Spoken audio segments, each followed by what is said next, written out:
All righty, we are live. At least I think we are. I gotta make sure. Good morning, everybody. Good morning, TikTok. Good morning, in YouTube, Facebook, LinkedIn. I do Facebook for my mother. We all LinkedIn, do. yeah, no, Twitter. What's going on, y'all? Good morning. Checking a few things. Make sure we're live. Got to get the email. All right, I got the notification that we're good on YouTube, so that's positive. Let me go to LinkedIn because you don't want to start on LinkedIn. Let's see here. And all right, cool. We're live on LinkedIn. Sweet. What's going on, everybody? Good morning. Happy Tuesday. I keep looking at it, feels like a Wednesday. I don't know why, but today feels like a Wednesday, not a Tuesday. But excited to hang out with our boy Donnie. Donnie was a referral connection from a mutual contact, and really enjoyed talking to him and kind of getting to know him a little bit. And at the end of our conversation, I was like, "Hey, we'd love to bring you on the pod." And so here we are. So excited to Good hang to out be with here. Donnie.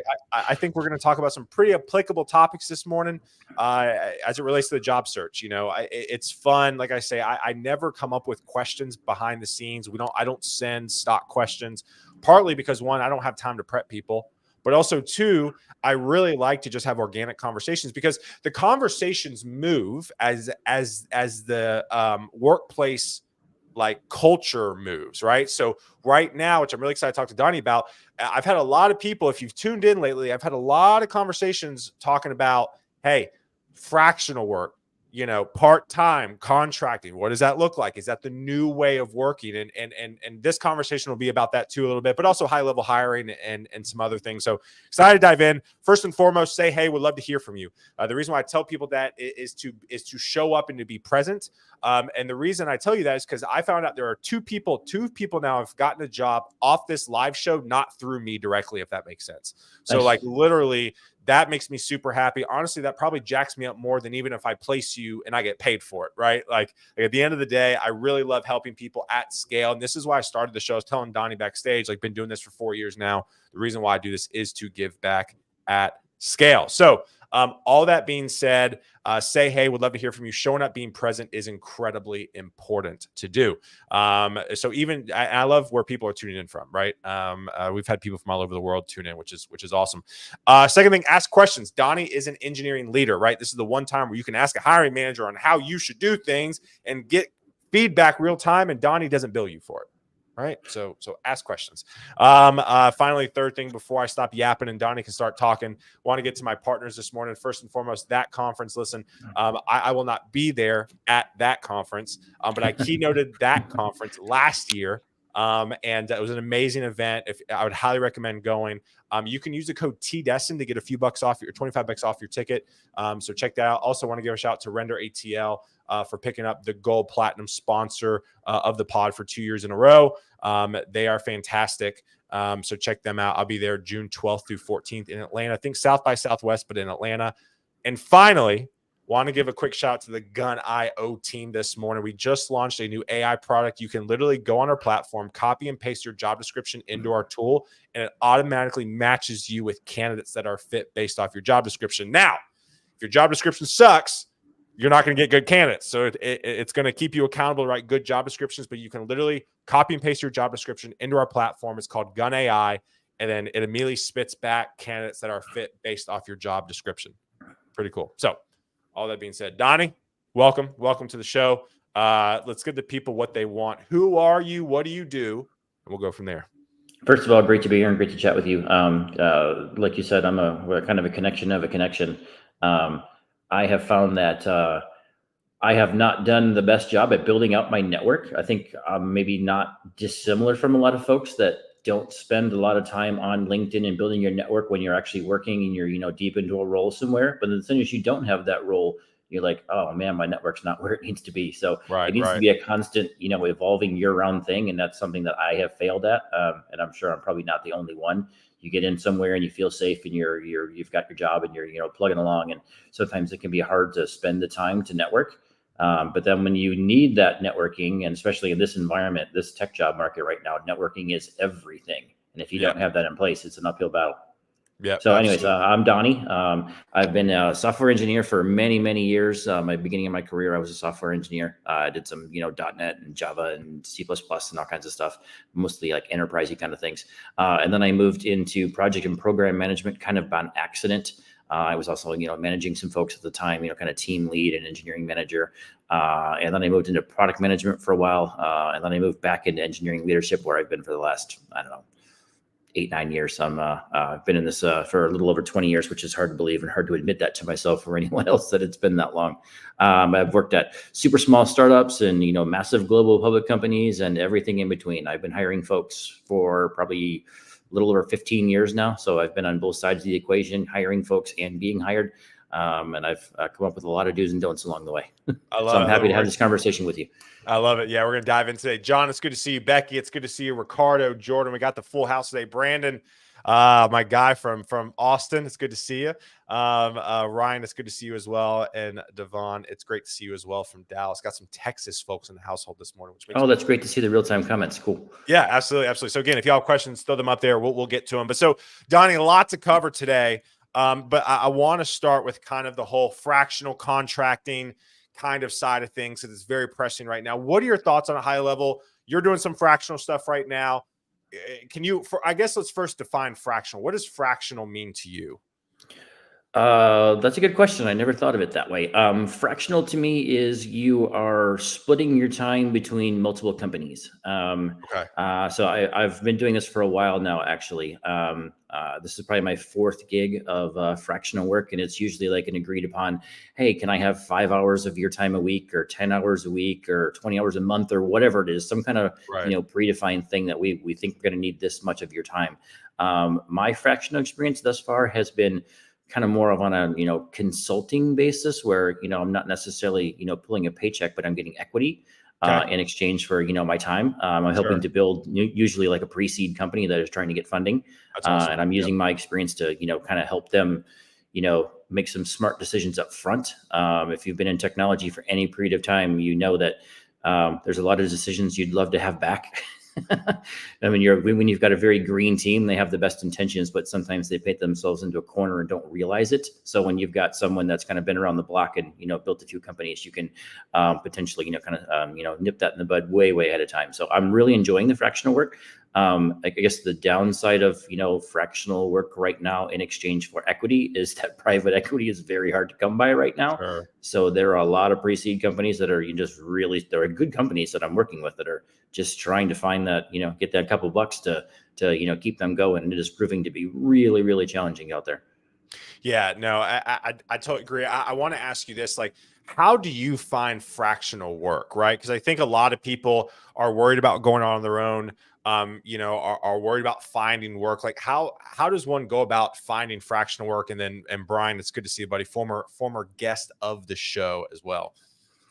Fractional work for me has I haven't gone looking for it. It's come to me. It's all been Nice. friends of mine and networking connections, people that I used to work with that I respected, and it was mutual respect. And people would just reach out to me and say, "Hey, I didn't know if you know this, but I'm trying to spin up this thing, and I think you might be a good fit to help me out and spin up this thing." And then we'll talk for a little bit and see if there's like some like mutually beneficial thing there. If we both are passionate about the idea, then I'm usually going to jump on board. So I have not had to go looking for fractional work. It has found me. I've been doing this a long time, and Sure. 20 plus years. So I've a lot of folks that I've worked with, and a lot of bright, passionate, smart people, way brighter and more intelligent than me. But I'm really good at the execution side of things. So Sure. it's been really, really cool to work with multiple companies super early on, and just it's super exciting to try to build something from the ground up and turn that into a real company. It's very, very exciting.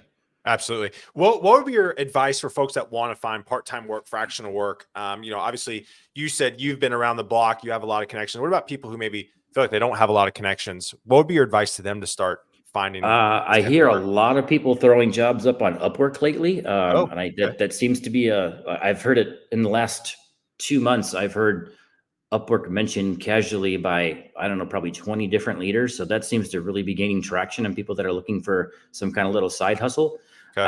Another thing that's been coming up on my radar is a hustle wing. That's been coming up on my radar quite a bit for, kind of various, fractional opportunities. Um, Also, just building your, which I have not been, the best at, building your network out and just kind of selling yourself out on the various, social media platforms. It's easy to get stuck in a rut and just think of like, a social media platform like LinkedIn, for example, is like, I'm going there and I need something. But I guess I'm trying to flip that mindset that I can use LinkedIn to help people that are going there to find something. So kind of flip the switch on that here's what I can provide you, and have people try to come to you that way. I love that. I love that. And also check out Gun.io for IC Of level stuff course. as well. So like I said, you've been around the block when it comes to hiring. I think a lot of people right now are like so tired of submitting their resumes into the abyss of job postings. They're interviewing and they're getting ghosted by managers. I know you and I kind of talked about getting ghosted a little bit. Can you talk about, as an engineering leader who has interviewed hundreds and hundreds of thousands of people at this point in your career, I've seen a lot of resumes, all that stuff. What are some common pitfalls that job seekers are experiencing right now, or that you've seen recently, at least? It's a weird time right now. I think the pitfalls that we're experiencing, in the last 12 to 24 months are very different than any of the pitfalls that I've seen in my previous career. This is the tightest, tech job market I've seen in my career, and that's saying something. I think the biggest pitfalls are right now. I see a lot of advice on social media platforms, especially LinkedIn, that, oh, if you're not applying for, 1,000 jobs, you're not putting in the work. To me, it's not about the volume. And maybe on an IC level, it might be a little bit more about the volume, but I think it's more about quality. I would rather target roles that I'm really, really interested in and that excite me, and then tailor my resume and cover letter to that specific role, and then spend the time trying to dig into that company and, send some direct messages to folks, try to find the recruiter, try to find the CTO, try to find whoever you think is the hiring manager, and reach out to them directly and tap into your network and see if maybe you've got a second or third connection at that company that can introduce you to someone. I feel like with as much competition as there is for jobs right now, you're probably going to get a job through a network connection rather than just cold applying, unfortunately. Yep. I think there's so many resumes going through that companies right now just can't keep up. It's disheartening when you see a job that's been posted for 3 hours and it's like, oh, 100 plus applicants. Like, how is that possible? Let me ask you this, man. I mean, trying to get to the decision maker, right? So let's say, you're hiring a position at a company you're at. Do you, I mean, can a candidate do anything to stand out? Like, can they DM you and engage with you and maybe ask you some questions in the DMs? And I mean, does that help separate them when it comes to them submitting their resume? Like, how should people maybe approach an engineering leader like yourself and try to stand out when they submit their application? Does that make sense? Yeah, that makes total sense. I have found it beneficial for me personally. Excuse me. That I really appreciate, like somebody's, intuitiveness to kind of do a little bit of digging on, a social media platform, LinkedIn, whatever it is, or kind of guess what somebody's email is and, reach out directly. And then if they send a resume, I'll take a quick peek. And if I'm like, oh, this interests me, then I'll forward it on to the recruiter and say, hey, did you look at this? Take a look at this and, give this person a screen. So that can sometimes be an easy way to, kind of jumpstart, through the process. And kind of go around the recruiter who may be, kind of overwhelmed. On the flip side of that, though, sometimes, if you can find the hiring manager, they can be overwhelmed. And they're like, no, this is the recruiter's function. Like, I just don't have the time for this. So it depends on the hiring manager, but I would never discourage someone from trying to go directly to the source and introduce yourself. I think that comes off very professionally. And I think that's a great way to try to get yourself in the front door a little bit. That's awesome. I love that. Brandon comes in here and goes, on board with us, Donnie, applying to things you're actually interested in versus taking the time to make adjustments, do research, connect versus just cold applying. Yeah. I mean, I think, and listen, there are definitely two types of thinking here, right? It's the slow down, let's craft everything, let's be intentional. And then there's like the volume play where you're trying to just spray and pray. And pros and cons to both. They're absolutely pros and cons to both.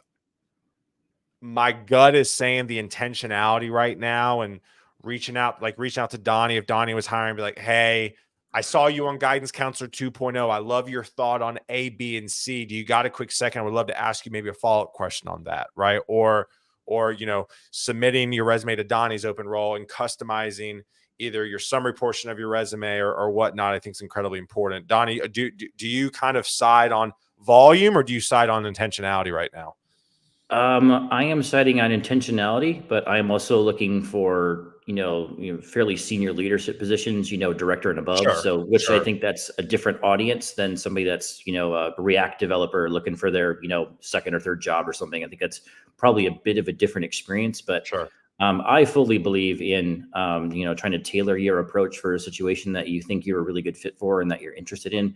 I've made the mistake in my career a few times of, applying for roles that I'm like, oh, I kind of need my next role, but I'm not super interested in this. And then you go through the interview process and you kind of sell yourself and you get the role, but then you ended up at a company that you're like not that interested in and working with a team that you may not be that interested in and you may not be passionate about what it is that they build. And that has proven to be very challenging for me. I'm not much of like I'm not good at like punching a clock and just putting my time in. I need to be passionate about what it is that I'm working on. So for me, there's got to be a lot of intentionality there.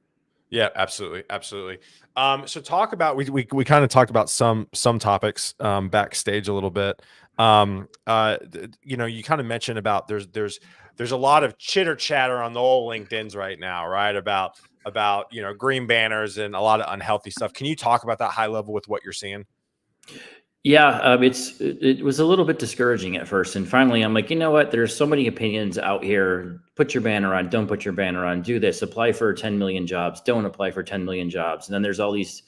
I don't want to say that there's folks out there that are preying on the job market right now, but there's 100 million, resume writer services out there that are like, hey, I can get you a job and I can do your resume. And I think there's some people that are kind of preying on, all the folks that need a job right now, which is very unfortunate. And I'm not to discount some that like genuinely do want to help. That's great. But yeah, there's a lot of negativity out there, honestly, right now that I'm seeing on, LinkedIn. And that's unfortunate. There's a lot of people that are, haven't really been hurt, especially in the tech industry, and just massive layoffs, and companies aren't hiring right now. And it's kind of spiraling right now. And then you've got so many people applying for so few jobs that recruiters can't keep up.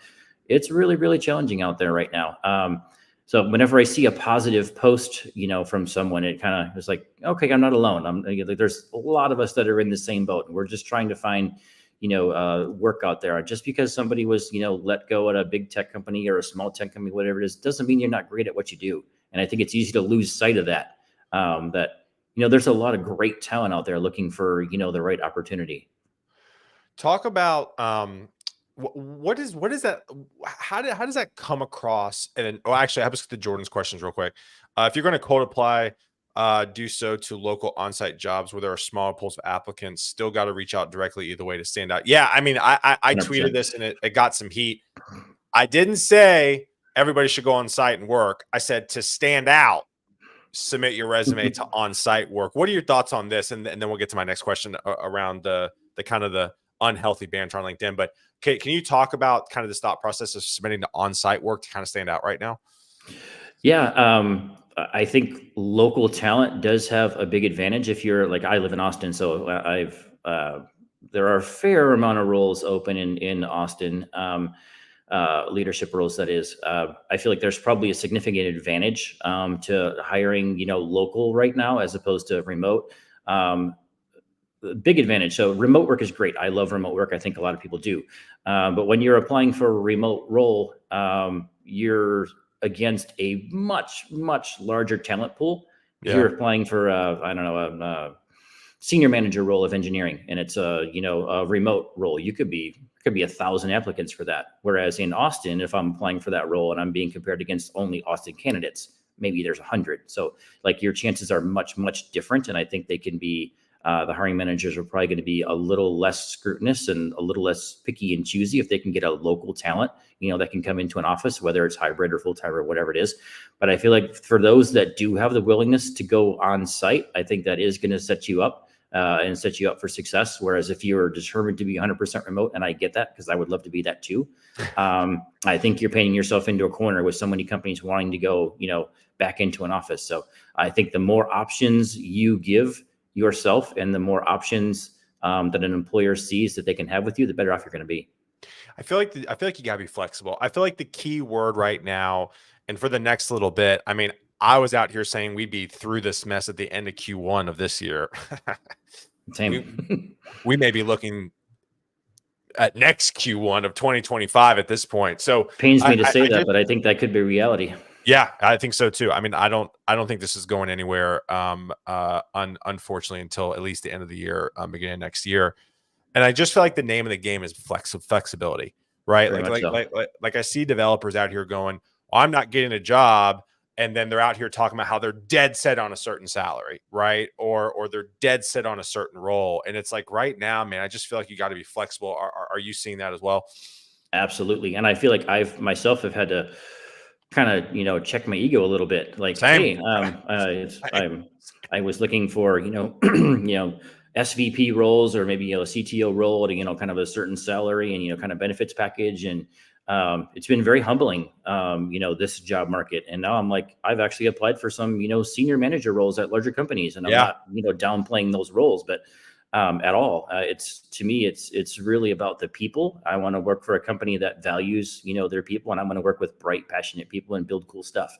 And if I need to, step back into an IC role to get into the right company, I am happy to do that. So obviously, salary does matter, but for me personally, it's not the most important thing.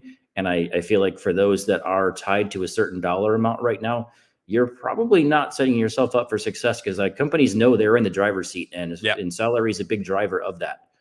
What do you think? I so I understand why companies are doing what they're doing. I get it. Totally get it. On site, maybe lowering some salaries, yada yada.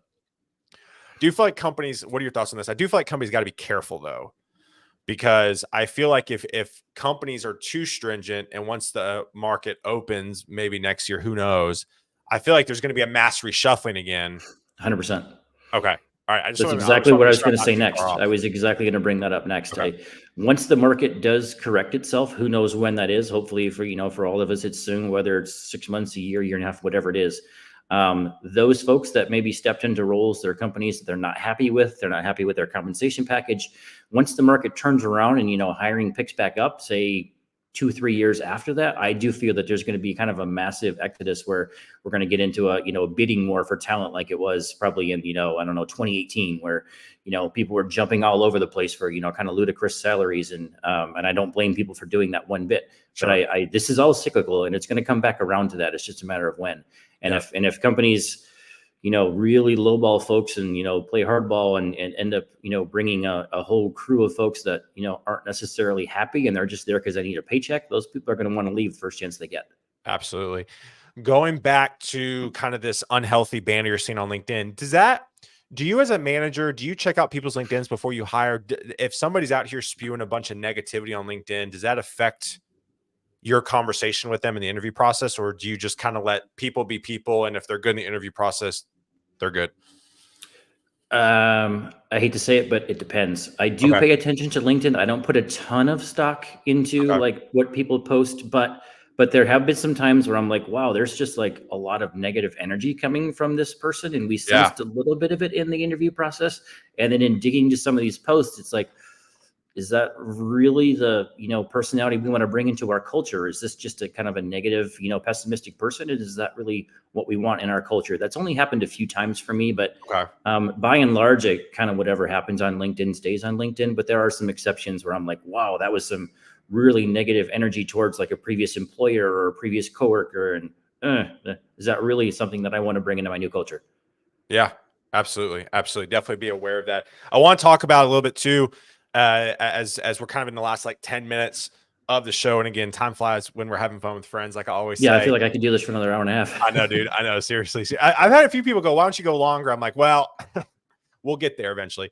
Um, uh, Talk about being ghosted right now, and then also the human element, right? You said backstage that you feel like the human element is being removed a little bit. Now you feel like companies need the human element more than ever. Can you expound on that and kind of what you're seeing in the market?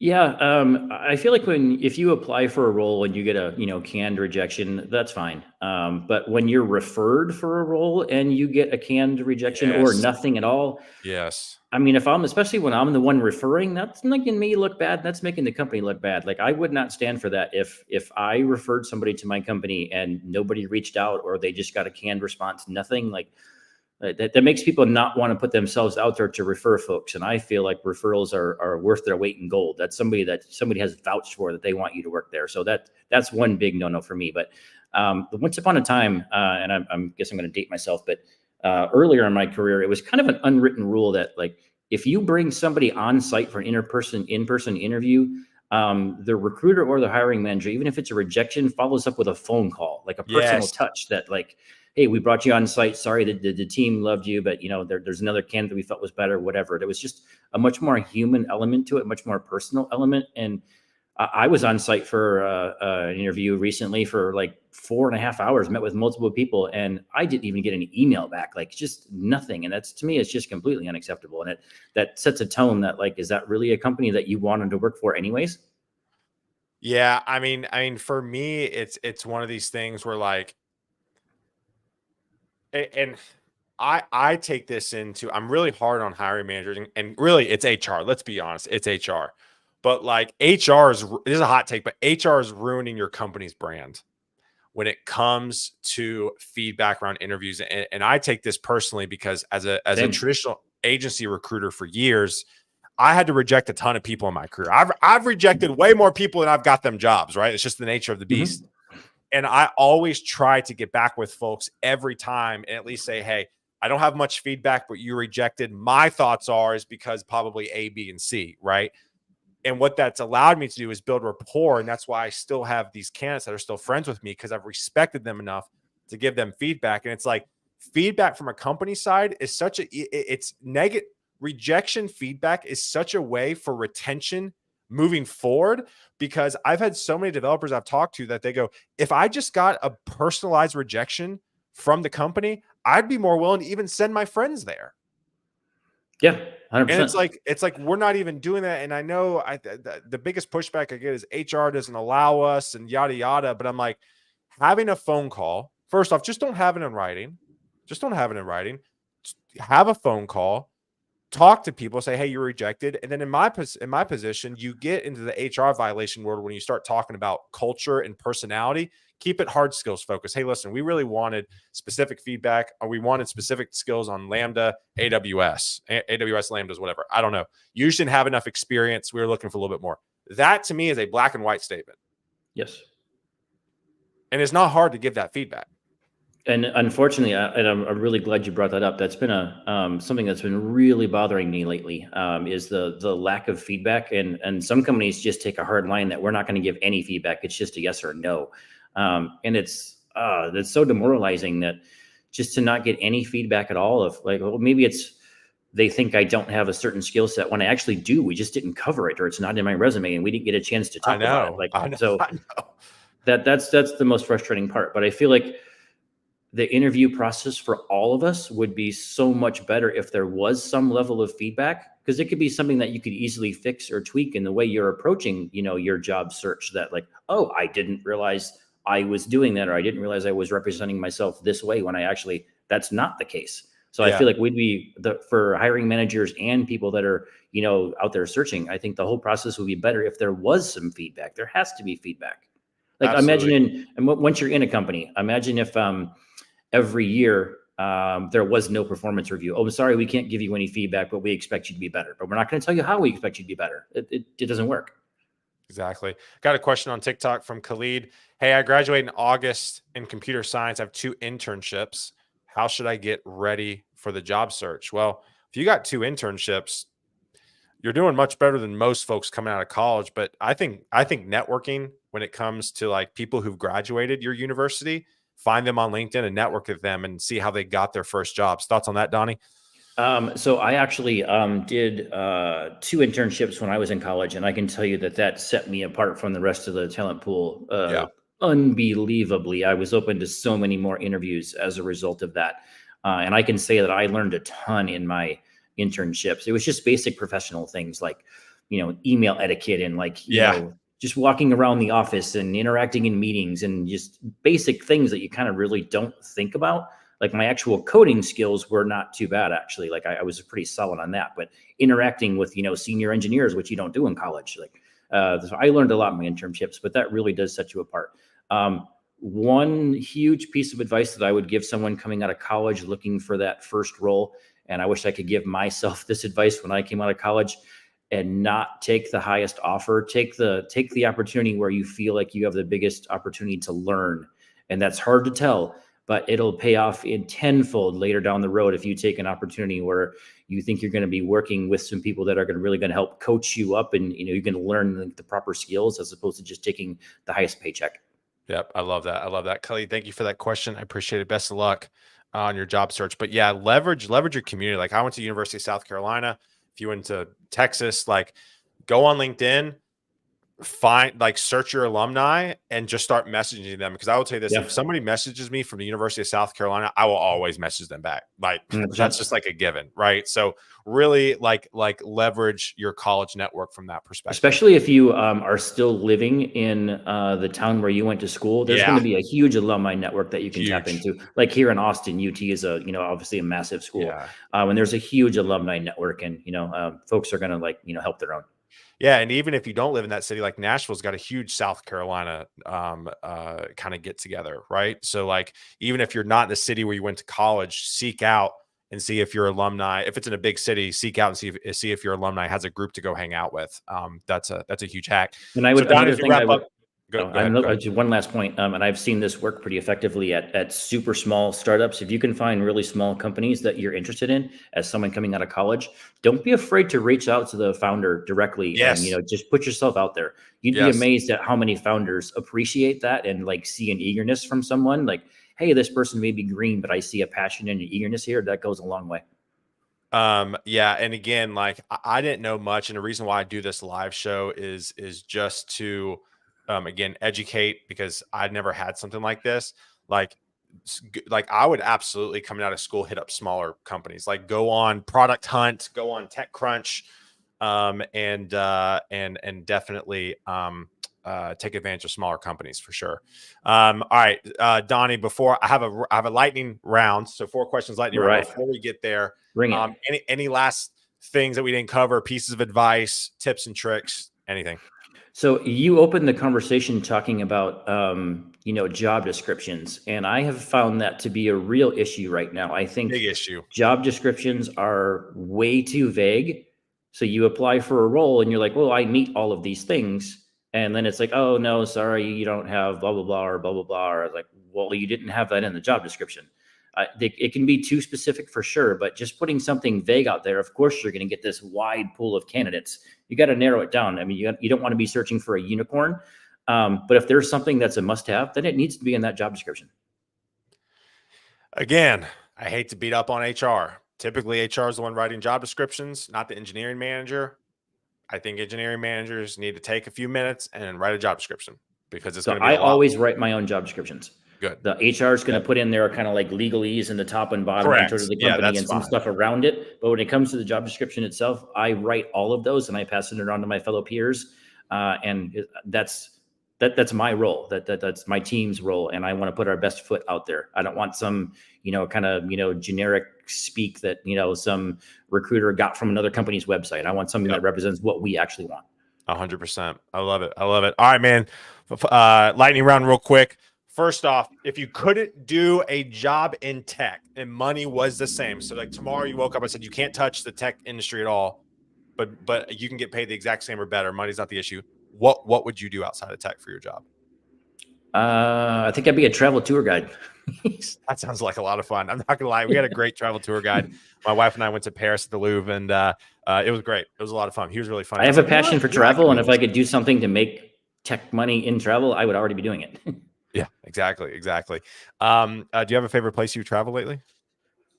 A million favorite places I've traveled. It hasn't been lately, unfortunately. Barcelona is one of my favorite places on earth, and I haven't been there in a hot minute. And my girlfriend and I are planning on retiring to Spain someday, so that's definitely a place for me. That's awesome, man. Second thing, what do you like to do just outside of work for fun? Just hobbies, pastimes? Oh man, I got a lot of those. I love to cook. I have a passion for cooking. I love making up new things. I love firing up the griddle upstairs. I just love to make new things. I love to make cocktails. I consider myself a bit of a mixologist. There you go. I'm always experimenting, making new variations of cocktails and things. I love to try new restaurants, love live music, love movies. So just being outside, anything outside I'm in. Live music and friends and a cold beverage, that's my spot. I love it. Any movies you've seen recently you want to give a shout out to that you really liked? That's a very good question. Hmm.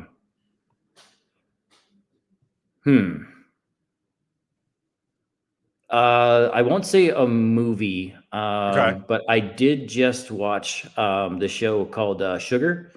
Okay. It's actually really good. I highly recommend it. I'm Nice. a big fan Awesome. of Colin Farrell's, and I actually really enjoyed it. Awesome. I love it. Third question. Any and this, I mean, we kind of just talked about it, pieces of content. Any technical things you're kind of watching, observing right now, tinkering with? Could be AI, could be not.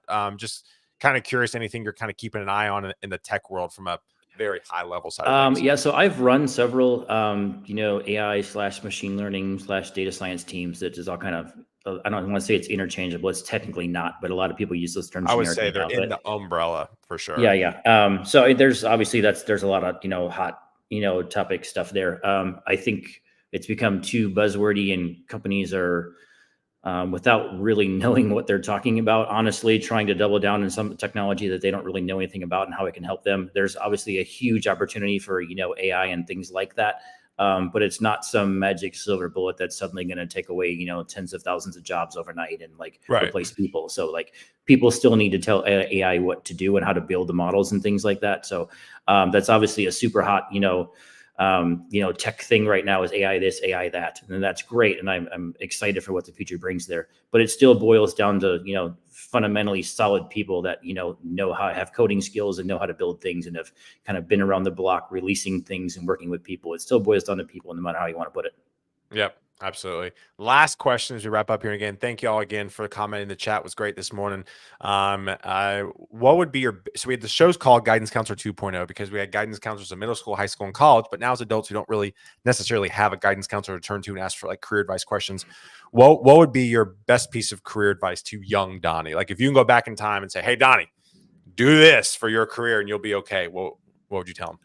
That's funny you mentioned that. I think about that all the time, and I want to find out how I can get into like career coaching and just help people that come out of Sure. college and just become like a bit of a mentor and just friend and things like that. Um, I chased, and I think a lot of people do. I chased, the big company name or the salary or the title or whatever it is, rather than like what I'd actually be doing and who I'd be doing the things with. And that's Mm-hmm. really hard to tell when you're young and green. You don't know. But putting yourself out there to get the right opportunities earlier in your career can pay off tenfold down the road if you get yourself in the right situation at the right company. So thinking about what you'll be working on and who you'll be working on it with, as opposed to kind of just the salary that's attached with that and the title that's attached with that, like that means the world. It can make a huge difference later on in your career. Yep, absolutely. Absolutely. Well, y'all, thank you again for hanging out with us today. We appreciate it. Donnie, thank you, my friend. If people want to reach out to you and want to chat, where's the best place for people to reach out to you? LinkedIn's probably the best. Okay. Donnie Skalak. I think it's Don Skalak on my LinkedIn profile. I'm very active on LinkedIn, and you hit me up in a DM, and we can exchange contact information and kind of jump in as needed. So once I get, I got the itch to get back into the game here and start building something with some folks. So let's do I it. love it. Awesome, man. Well, again, y'all, thank you again. Donnie, stay on so I can say bye to you backstage. But y'all, thank you again for tuning in. We appreciate it. Tomorrow morning, I have my dear friend, Aaron Harmon.